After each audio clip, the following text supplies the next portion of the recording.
Mental illnesses are brain illnesses with symptoms that manifest in our thoughts, feelings, and behaviors, impacting how we relate to the world around us. However, mental illnesses are treatable, and with support, people can and do move forward in life. Untreated mental illnesses can have a negative impact. Drug addiction, sexual abuse, incarceration, homelessness, and family disruptions are just some of the problems. Mental illnesses are treatable. If you have a loved one with a severe and persistent mental illness, you have to, or you're the person with a severe and persistent mental illness, number one, you have to understand you're dealing with a chronic illness. It's a chronic illness. Just like any other chronic illness, it has to be managed.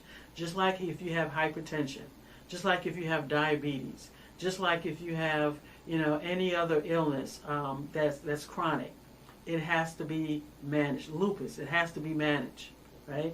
These are illnesses that even with medications, they may not necessarily go away. The symptoms may go away for a season. The symptoms may be worse some days they may be less, but it's an illness that you have to manage. What are your thoughts when you're by yourself? What are you interacting with when you're by yourself? So these are some things that need to be evaluated so that we know how to be able to get the help that we need, that we can discuss, we can say how we're feeling about certain things that have come up. The Bible lets us know that in the multitude of counsel there is safety. So there is some safety in being able to have someone else to communicate with.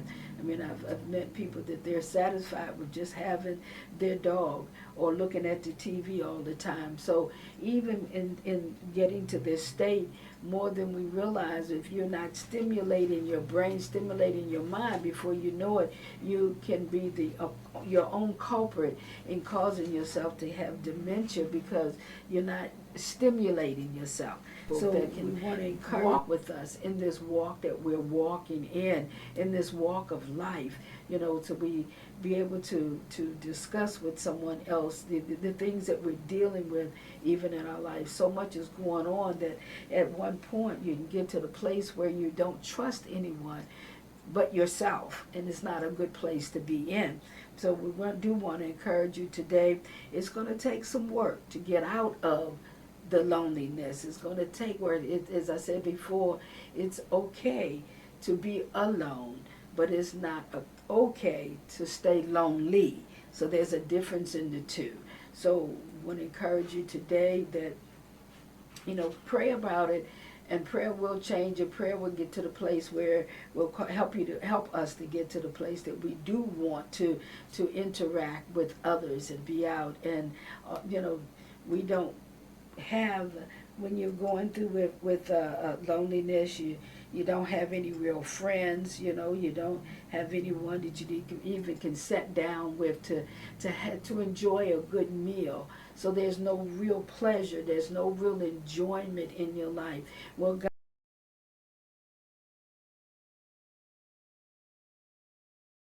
but where are the public safety people? Where are the mental health people? Where are the crisis team? Where are the therapists? Where are those people that should be in the street? Okay?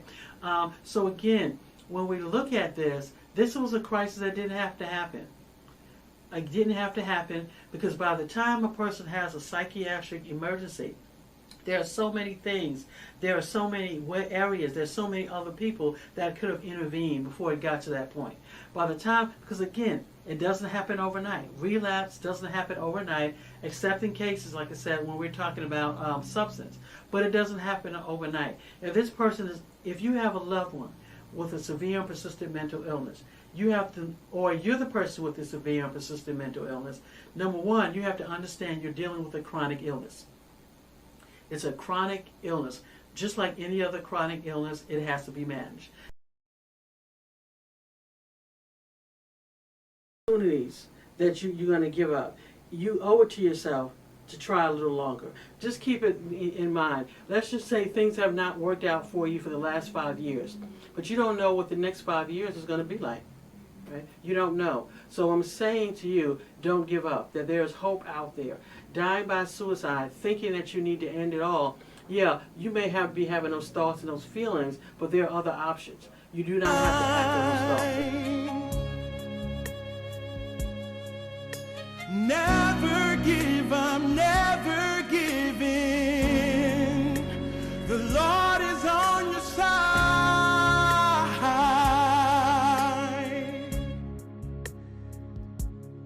Sleepless nights and painful thoughts have left you confused, broken and hurt inside. Unanswered prayers and no one cares have made you feel all alone.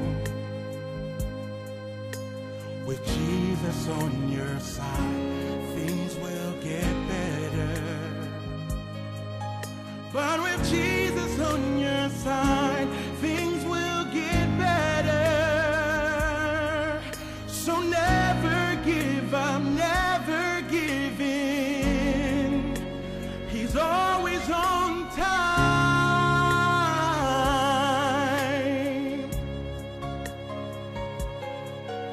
Never give up, never give in. The Lord is on your side.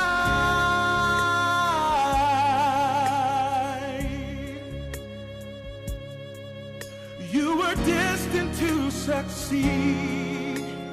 He'll supply your needs. He has raised you up for such a time as this. You were destined to succeed.